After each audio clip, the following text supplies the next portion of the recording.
안녕하세요. 친절한 손원장입니다.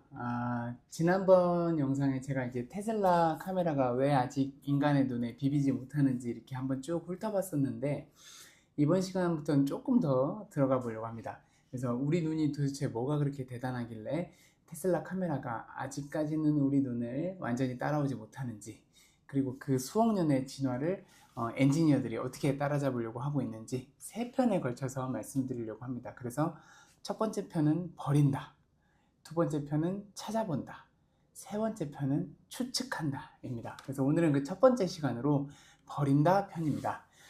뭘 버리느냐? 정보를 버리는 거예요.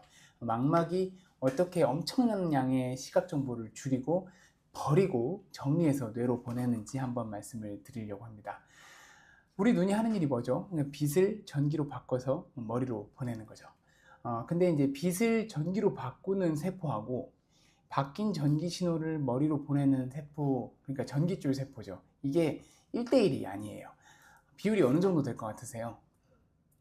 한 100대1 됩니다. 100대1. 그러니까 빛을 전기로 바꾸는 광수형체는 한 1.3억 개 정도 되는데, 이걸 머리로 보내는 신경절 세포는 약 100만 가닥 정도 됩니다.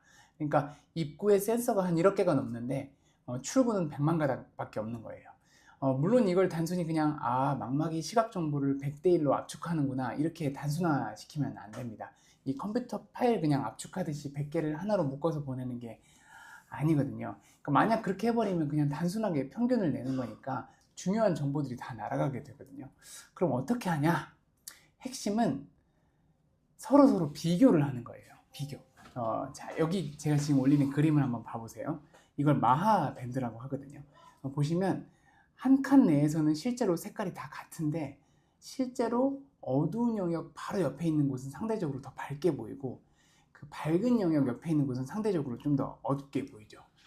놀라운 건 이 현상이 우리 눈에 있는 세포들이 하는 일이에요. 무슨 말이냐? 우리 눈은 빛을 전기로 바꾸는 광수형체가 서로 옆에 있는 것과 신호를 비교합니다. 그래서 바로 옆에 있는 세포들과 차이가 많이 나면 강조를 하고, 옆과 비슷하면 억제를 합니다. 그러니까 옆과 비슷한 신호는 뇌로 올려버리지 않고 버린다고 이해를 하시면 됩니다. 다른 예를 들어볼까요? 우리가 만약에 파란 하늘을 본다고 생각을 해보는 거죠. 구름 한 점 없는 파란 하늘입니다. 그러면 만약에 이제 광수형체가 모든 파란 신호를 다 머리에 보내야 된다고 생각을 해보세요. 여기도 파랗고 저기도 파랗고. 그러면 효율적이지가 않죠. 그러면 여기도 파래요, 저기도 파래요. 계속 이제 뇌에다 신호를 보낼 거 아니에요. 그러니까 주변하고 차이가 안 나는 어떤 그런 정보는 중요도를 확 낮춰버리는 거예요. 근데 파란 하늘을 보다 갑자기 검정색 건물이 하나 나타났다고 해보는 거죠. 그러면 우리 망막은 이 파란색에서 검정색으로 바꾸는 부분에 굉장히 강한 신호를 주면서 강조를 합니다. 여기 뭔가 달라졌어요 라는 거죠. 이걸 어떻게 하냐? 측면 억제, 라테랄 이니비션이라는 방법을 통해서 합니다. 그러니까 측면, 바로 옆에 있는 광수형체들이 서로 신호를 비교를 하는데, 비슷하면, 그러니까 비슷한 결과면 신호를 억제해 버리는 거예요. 그리고 차이가 나면 그 신호를 강조해서 보내는 거죠. 그러니까 우리 망막은 여기가 얼만큼 밝아요, 여기가 얼만큼 밝아요, 이런 정보를 그냥 보내는 게 아니라 여기가 옆보다 얼만큼 밝아요, 그리고 여기는 바로 옆하고 어떻게 달라졌어요, 이런 정보를 강조한 다음에 그런 것들만 모아서 가공해서 뇌로 보내는 거예요.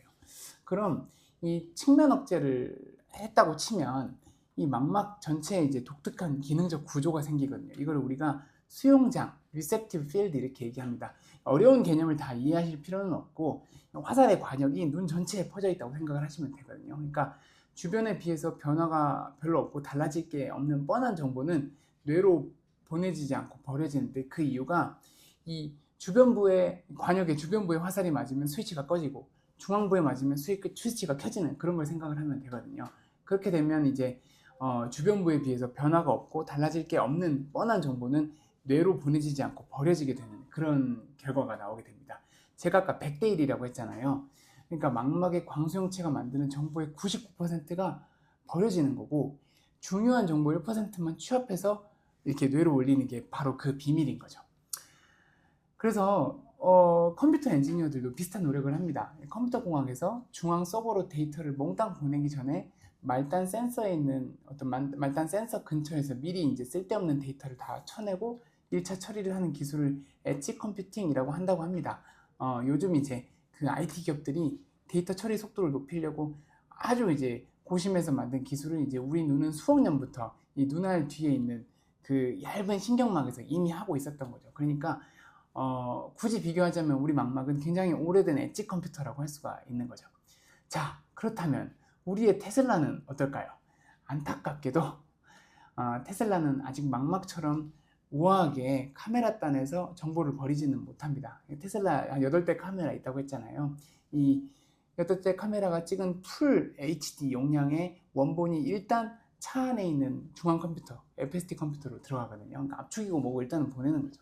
물론 이제 테슬라는 아니지만 그러니까 다른 방식으로 극복하려고 하는 시도들이 있어요. 이게 이제 이벤트 카메라라는 건데 이제 뉴로몰픽 카메라라고도 한다고 해요. 그래서 이제 기존 카메라들이 무조건 이제 1초에 30번씩 이제 정보를 보낸다고 한다면 이 카메라 픽셀 하나하나가 마치 이제 망막세포처럼 독립적으로 작동을 해서 뭔가 변화가 없을 때는 픽셀이 꺼져 있고 경계선이 나타나거나 물체가 움직일 때만 딱 픽셀에서 여기 변했어요 라고 이 뇌에 그 신호를 보낸다는 거죠. 이제 전기도 아끼고 정보 처리 속도도 올리는 거죠. 그러니까 어떻게 보면 이 최첨단 엔지니어링이라는 게 망막에서는 수억 년 전부터 하고 있는 버리는 기술을 따라하고 있지 않나 라는 생각이 좀 듭니다. 자, 그러면 이렇게 망막의 놀라운 엣지 컴퓨팅 덕분에 이 정보의 99%가 버리고 압축된 1%만 뇌로 올라가잖아요. 근데 이제 미스테리가 있죠.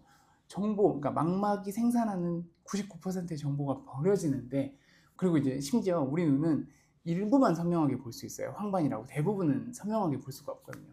근데도 우리는 마치 이 세상을 전부 선명하게 보고 있다고 착각하면서 살잖아요. 그러니까 테슬라 엔지니어들도 이제 비슷한 고민을 한 거죠. 데이터를 다 처리하자니 차 안에 있는 컴퓨터가 터질 것 같고, 그렇다고 데이터를 다 버리면 이제 빈틈이 나서 사고 나면 큰일 날 것 같고, 어떻게 인간은 일부의 정보만을 가지고 이 세상을 이렇게 선명하고 완벽하게 파악을 하는가?